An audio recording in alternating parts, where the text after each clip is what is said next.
Today, I'm excited to welcome Kaitlyn Carhart to the House Studios podcast, Stories Behind the Brand. Kaitlyn is the Director of Development at Mercy Flight Central, a nonprofit organization dedicated to providing life-saving air medical transportation. Thank you so much, Kaitlyn, for joining us today. Thank you, Zach. Thanks for having me. Excited to be here. I love to kind of dive in and hear your story and how did you get introduced to this world? I joined Mercy Flight Central in March of 2023. So I've been with the organization now almost 2 years, and it's been a fantastic transition. My background is actually in higher education fundraising, so the EMS and aviation world is all new to me. But the mission that we serve is really what drew me to the organization, and it's just too important of a mission not to be a part of. What you do is very important. I mean, how different is just like this casual job where maybe you go and now you're hearing these traumatic stories, these life-saving stories. Yeah, so every nonprofit is important. I will start by saying that, but this mission is incredibly important. The thing that I didn't necessarily realize when I joined the organization was, you think that a lot of our mission that we serve is like the greater Rochester area, and it is, but it's really those rural communities outside on the outskirts of Rochester where we're flying patients from the scene of an accident into Rochester, whether it to be to Strong or to Rochester General, to those high level trauma centers. Of course, as well, out east, we have our two bases, one in Rome, New York, and one in Marcellus, New York. So again, just those rural communities that need that critical care, that we're flying patients to. So it's a very different, every day is a little different, and it's very different than my background of what I started my fundraising career about. I started working at my alma mater and raising funds for higher education and that mission, which I love dearly. But there really is something about that small nonprofit where your hands are kind of in everything. You wear a ton of hats. And at the end of the day, everyone is really here to serve the mission. Kind of going into the helicopters themselves, because I've talked to you before. I've spent a little time at Mercy Flight, and I know seconds, matter. How important is the role of innovation and the technology that is involved with these helicopters? Yeah, so really exciting and historical moment for the organization. Mercy Flight Central has been around for 32 years, but historic moment. I guess the whole program and initiative started in more so like 2020, transitioning our fleet of airframes. And then, of course, with COVID and with supply chain issues, we didn't end up getting the airframes here until 2023. So it takes a long time to build an aircraft off the assembly line, but for the first time in the history of the organization, we have four identical, brand new state-of-the-art airframes. So we fly a Gusta Westland Leonardo AW119 Mark II airframes. I didn't know much about aviation at all when I first started, so I wouldn't call myself an expert on helicopters by any stretch of the imagination. But what I can say is this helicopter is really, really cool. It is one of the fastest in the air medical industry. It is the fastest in New York State currently serving this mission. Wow. And it's lighter than our old airframe. It's because it's new. It's a lot more cost effective to the organization to operate them. They have different safety enhancements and capabilities that our old airframe did not have. So just a really great investment and commitment to the community. And I say investment and commitment because they didn't come with a little price tag, but we as an organization felt that the community that we serve, the 25 plus counties of New York State, needed this advanced level of care, and we're here to provide it. Is there a piece of equipment on the helicopter that blows your mind? I heard something about like you guys can actually do ultrasounds on Yeah. the helicopters. Yes. Yeah. So again, I am not medical background. I'm not aviation background. So when I call this the hocus pocus machine, that's my coin term for it. But it literally is like a wand. Hence why I call it the hocus pocus machine. And it's point of care ultrasound. So that's also the POCUS, POCS. But it allows us to see inside the patient. So which is really important for what we do when you think of like traumatic injuries and different things like that. We can see fluid behind the eye, or even potentially point out internal bleeding, and really be able to pinpoint that care and start giving that care pre-hospital, to even a further degree than we were able to before. So being able to see what's going on and know what we really need to treat, instead of just trying to put a blanket band-aid over everything and get them stable, it allows us to really provide that higher level of care. So yeah, our ultrasound device is really, really cool, and all three bases have them, as well as one of the unique things that we carry is whole blood. So we carry a product called whole blood, which is essentially all of the blood that you need. Again, when you think of a traumatic incident, you're thinking of the folks that really need all of it. They don't need platelets, they don't need just one thing or the other, because blood can be segmented out and kind of stripped. We're giving our patients whole blood, so they're getting the whole package to really replenish that blood that they're losing. That's crazy to hear. Um, yeah. Another cool thing is, I saw that the pilots wear, like, do they wear the night vision goggles when they're flying? Is that correct? Yeah. Yeah. So we have white phosphorus night vision goggles. All of our pilots and our clinicians are trained on night vision goggles as well. So everybody in the aircraft at night wears night vision goggles so they can see. They're really cool. We actually just did a event this past fall. It was like our trademark fundraiser that we launched this year, called Night of Flight, and it was a really interactive event. Allowed our donors and community to come in and see kind of some of the special equipment that we use, and we actually ended up renting a U-Haul storage box and darkened the whole thing and allowed our guests to put on the night vision goggles to see what our clinicians and our pilots see. So just a really cool experience for folks who have never put on night vision before. It's really neat. You really can see clear as day. And like they can see like miles when they're up in the air and up in the sky. You telling that story, all I picture is like stepbrothers when they're wearing the night vision goggles in the bedroom, and someone turns the light on. Yeah. But no, that's awesome. You guys have some of the best gear out there, and I think that's really helping save lives. So that's really cool to see. Have you been up in a helicopter yet? I have not. I would love to get up in the air in one of our new aircrafts, but we always tell, I often get asked that, oh, I'd love for a ride. I'd love to go for a ride. And I say, you don't want the rides that we offer. Yeah. I think it's super expensive too to like just start the engine, right? It is, yeah. Yeah, just to do a lift off and touchdown. There's a price tag attached to everything: the cost of fuel, the maintenance. Every time one of our aircrafts go up and come back, they're gone over with a fine tooth comb to make sure that all of the nuts and bolts are tightened and in the right place. Our clinicians restock and make sure that the aircraft is stocked and ready to go for the next mission. So sometimes it's those just operating costs that get to be pretty costly. So your pilots, where are they coming from? The military? Are they coming from are they private flyers? Where do you find your pilots? Yeah, so our pilots have a wide variety of background, right? A lot of them are military or retired state police, because the flight hours that they need to be able to fly in our conditions are pretty extreme, right?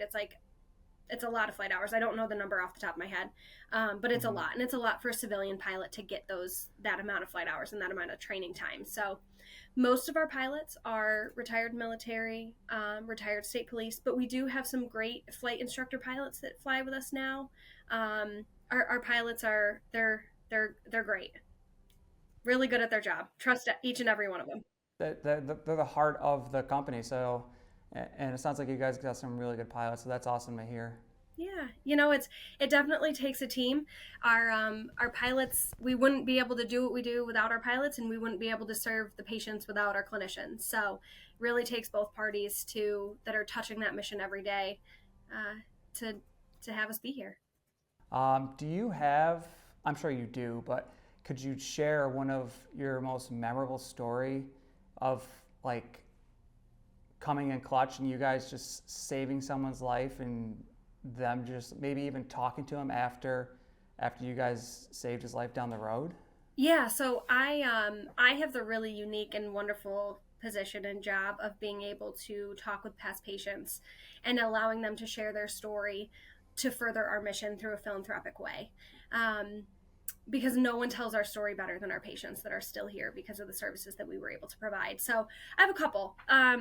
One, and I'll give you guys a good kudos. Our story with Gavin last year, Gavin Yep. Maloney. He was a patient that we flew in 2018, and I wasn't working with the organization at the time, but I knew Gavin personally at the time. Um, Gavin, my husband, and I, we all went to college together. Great, wonderful person. And I'm just really thankful that our organization was here to give him the second chance that he deserved at life, because he is just a larger than life person and loves people, and he'll love you hard. He's just one of those really kind individuals. You got to meet him. So Yeah, being able absolutely. to facilitate that and have him showcase his story, share his story, and give him the platform to use his voice, um, to further our mission and ingrain our brand recognition within the community, right? Um, that's a really special thing. I knew that I kind of had an idea that we flew him when I first started, but those are always kind of touchy. You never know how someone feels. It's a very traumatic day, a very traumatic thing that we see and that we're serving. But I kind of poked him a little bit at a birthday party, and I said, "Hey, do you think you were flown by Mercy Flight Central?"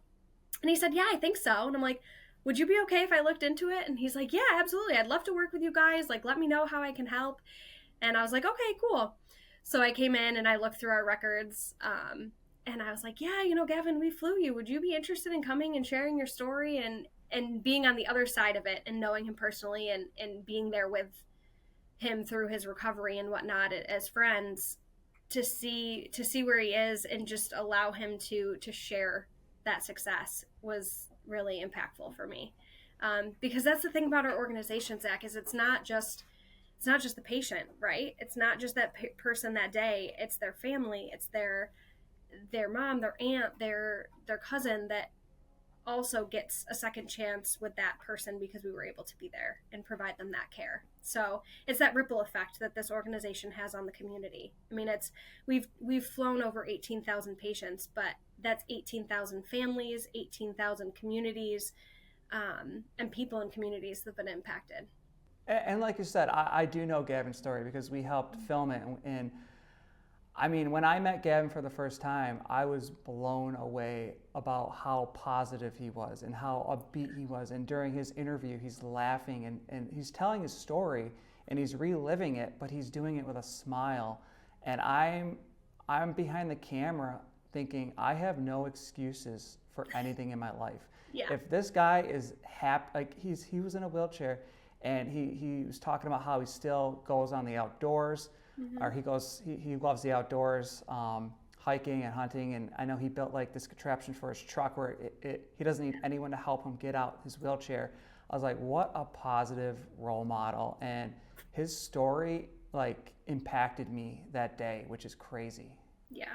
He apologized to me that morning because when we did that interview, you could see he had like a bandage wrapped around his arm, and I'm like, "Gavin, what the heck did you do?" And he's like, "Oh, I was in the ATV the other day," and he's like, "I'm so sorry." It looks, I'm like, oh, he's just out there like living his life, and the fact that we were able to give him that second chance is just everyone should have that. Yeah, and he credits Mercy Flight 100% because, like we talked about before, it's a matter of seconds. He dove into the water and they flew in and just they took him out of a field and they brought him right to the hospital. And I mean it's crazy to hear the things you guys are doing. Another crazy thing is we were at your facility filming another time, and we were on our way back driving to Rochester. And as we were in Henrietta, a Mercy Flight helicopter flew over us, and it was going to the hospitals. It was dropping someone off. Probably they just picked up and saved someone. And I remember it just gave me chills because we were just at your facility, and I look up in the sky, and there's a Mercy Flight helicopter like saving someone. You were here, and we got the call, and they were like, "Okay, we gotta go." We were doing all the shots, and Yep. they like handed you back your camera, and off they went, and yeah, and they beat you to Yeah. Rochester. Yeah, we were filming that helicopter. We had a GoPro in it. And they're like, yeah, we can't film no more. We got a call, took off, So we packed all our stuff up. We got our shots, but I just driving home, seeing it in the sky, like I felt it firsthand. That's powerful. That was cool to see. I have another story of how speedy our aircraft is. Okay. We were just because it's fast. Um, Yeah. we were sometimes there will be a situation where two helicopters are called to the scene of an accident. Unfortunately, on the thruway, things like that, car accidents, they need two helicopters, so they'll call two helicopters. We got to the scene after, so we were the second helicopter on scene. We launched from scene second and still got to the hospital first. Wow. So it just goes to show, our clinicians, one, are amazing at what they do. To be able to get on the ground, assess that patient, assess that situation, load the patient in, start treatment, and get up in the air.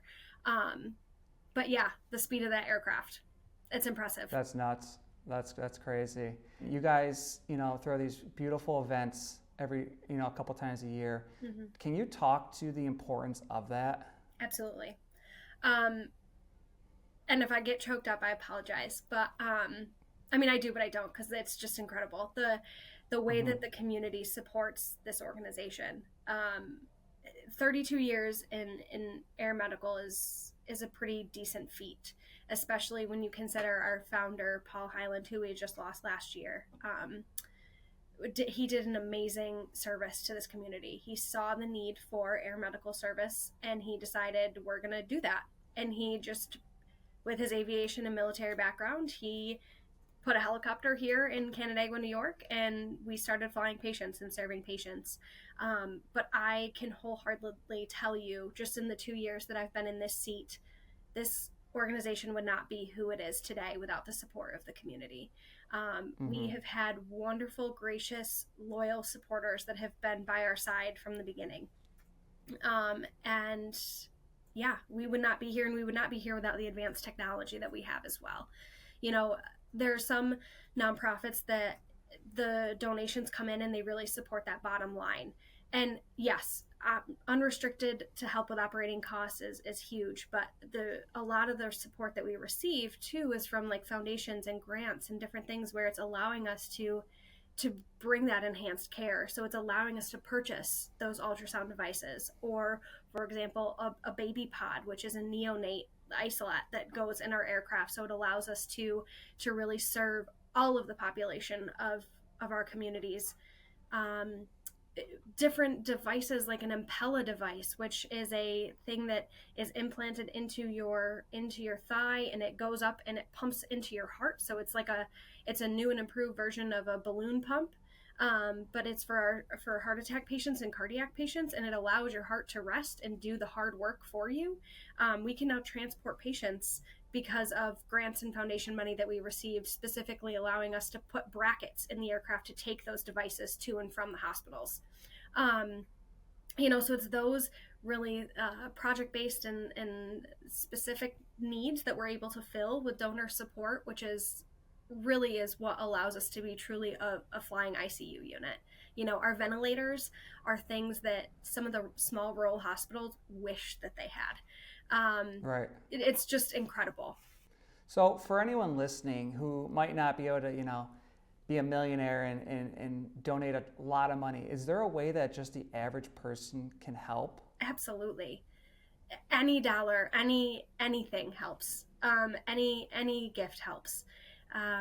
One, to be honest with you, to see the outpouring support from the community boosts our crews. It boosts the morale. It helps to know that there are people out there. I hear from donors, oh, I always say a prayer when you guys go by, and I always pass that along to our crews because they need to hear that. They're the ones that are in the air. They're the ones that are flying with that patient. But any dollar amount helps. We have things that cost us very little, and then we have things that cost us a ton, but anything in between is greatly appreciated. We're so grateful for the community's support. And I know I didn't touch on your question about events, so we can circle back to that too if you want. But okay. But yeah, just any sort of support from the community, whether it's a a monthly gift, or just telling us like, hey, you saved my life and I want to tell you my story, or I want to write a thank you to the crew, or I'd love to come back and Hmm. see the crew. Any of it, all of it. It's wonderful. That's awesome to hear, and I'm sure there's a lot of people out there that are willing to donate, and we can even add a little link to for a place to get information. When I first started, I asked one of our flight nurses that. I said, how do you do this every day and see all the awful things that you see? And they're like, we have to be here. We have to bring hope to people. We have to be here to bring hope on their worst day. We may not save everybody, but we're providing that hope and we're giving that chance at a second chance. And that's what we're here to do. Right. So as far as your team goes, you guys obviously must spend a lot of time together. There's I'm sure there's a lot of fun times, but there's also a lot of stressful times. How important is it to have a strong team? Oh, it's so important. For me, from our side of the house, the development side, it's myself and my teammate Anne, and she is my right hand, and we couldn't do anything without each other because it takes a team. We have our Right. amazing events coordinator. She's fantastic and helps organize all of our fundraising events that we do.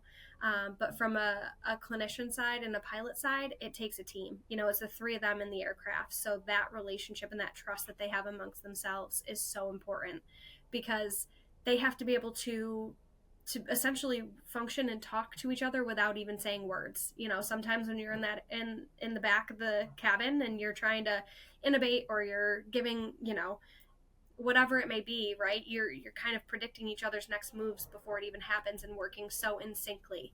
So that team atmosphere is really important. Teamwork makes the dream work. I agree with you 100%. I think that goes for any place you work. If you have a solid team behind you, Yeah. you can get a lot done. One bad apple, no good. You Yeah. gotta get them out of there. Yeah. Yeah. But you guys got a good team, and I've met most of them, so I can vouch for that. We have a great team, and everybody's so proud of what they do, which is, Yeah. I mean, I mean, should be. everybody's here because they want to serve the mission. Yep. Yep. So I know you guys obviously just got the new helicopters recently. Hmm. Where do you guys see Mercy Flight in the next 5 years? Like where do you want to be? Where do you want to grow? Yeah, that's a great question. I wish I had a magic crystal ball, but what I Right. can tell you is the plan and the goal is to still be here. We will not be going Hmm. anywhere. We will still be here to serve this mission. I don't know what that looks like, in the sense of continuing to just enhance the services that we provide. But we are steadfast and committed to the community, and Mercy Flight Central will be we are here. And you guys have three facilities, correct? We do. Yes, yes, thank you. So we not only service the Canandaigua surrounding area, we also service Central New York. So our base out there is actually in Marcellus, New York, kind of closer to Skinny Atlas, if any listeners are familiar with the area. And then we have our base in Rome, and that services the Mohawk Valley area, almost all the way over to Albany, and sometimes all the way up north to the St. Lawrence River. Yeah, you guys cover a pretty decent amount of area. Yeah, it's about like 25 to 30 counties, that Okay. we serve, that we cover, and yeah, it's a big footprint. It feels good to know that you guys are like in that big of an area, if Yeah, anyone ever needs you. thanks. Um, yeah. So let's go back to the fundraisers because I know you guys got a couple coming up. Yeah, Can you touch on that and what those are all about? of course. So we have a steadfast, wonderful, long-standing golf tournament that we hold, in the Rochester area. We've switched location. Last year it was at Locust Hill, and I have to give kudos to Locust Hill. Their team was wonderful. We had a great tournament, great time, and we're excited to be going back there again this year in 2025. So that date will be June 9th at Locust Hill. All the information is actually live on our website currently. So registration for teams is live, sponsorship is live. So if anybody is interested, it's a great day, really fun day on the course. The helicopter lands in the morning. You get to go and see the helicopter up close, kind of peek into the cabin and into the cockpit if you'd like, and talk to some flight crew there. So that's a great event. We also are hosting a Clays for a Cause trap shooting, or sporting clays, excuse me. I did learn last year there's a difference between trap shoot and sporting clays. So we're hosting a sporting clays tournament, and that'll be here in the Rochester, Canandaigua area, early May, still solidifying those dates. But I'm sure probably by the time you publish this, that'll be up on our website too and live.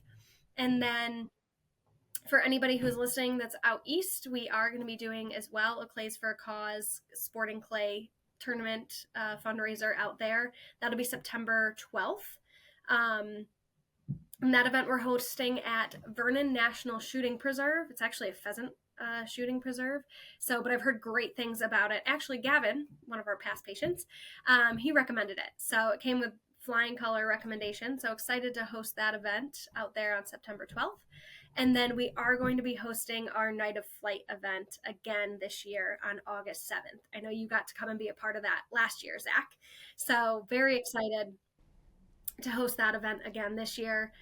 Again, a very immersive event where our guests can kind of get that hands-on feel for what we do and the equipment that we offer and we provide. Yep, and like you said, I was at that last event, and the room you were talking about where you put the night vision goggles on, I got a chance to do that, and I was like, it was like daylight. I put them on, so they put me in a black box, and I was like, I can't see anything, and then he's like, flip something, and I see everything, and it was cool because if you attend that, you get to try that, and then you get to experience all the crazy gear that you have on the helicopter. You get to walk around the helicopter, and if you're someone that does attend the event, you guys have. I've been there 2 years in a row, and the last 2 years, you guys have some really amazing like gifts that you auction off. Yeah. So if you do go and you bid on that, I mean, it's the stuff you could bid on is awesome. So I'm looking forward to seeing this year's. Yeah, we're excited to have you back out. Yeah, our live auction is always really fun. We've got great silent auction items as well. It's a great night to come out and support the mission, and you get a nice night off. I'll give you a sneak peek. I do believe this year we're gonna kind of go with the lean into the Night of Flight theme, and invite some local breweries and distilleries and wineries in, so you can try different flights of local spirits. That's awesome. So yeah, I love that should already. Be a good time. I'm already excited for it. Good. So if people want to get more information on Mercy Flight, where can they find you? Yeah, so mercyflightcentral.org, our website, is a great place for knowledge, just to kind of comb through, and we've got different sections on there about who we are, the fleet, and the aircraft, and then our social media channels. We work so closely with our ground partners, so there's always fun things that we're sharing and resharing of us landing in fields and different things like that. So if you ever want to see like cool videos of the helicopter taking on and off, landing and departing, it's always a good place to go see those, check that stuff out. But our social media channels are active. We post about our upcoming events. Again, like I said, our outreach partners and those EMS providers that we work so closely with, the hospitals. We do a ton of continuing education, Zach, too. As you can imagine, our flight crews need to stay sharp. So the education that we provide and that we offer, not just to internal staff, but we also have like a full studio where we do webcasts and different things like that. So all that information is really active on our socials. That's awesome to hear. And I just want to thank you once again for being a guest on the Howl Studios podcast, Stories Behind the Brand. It was a pleasure talking with you.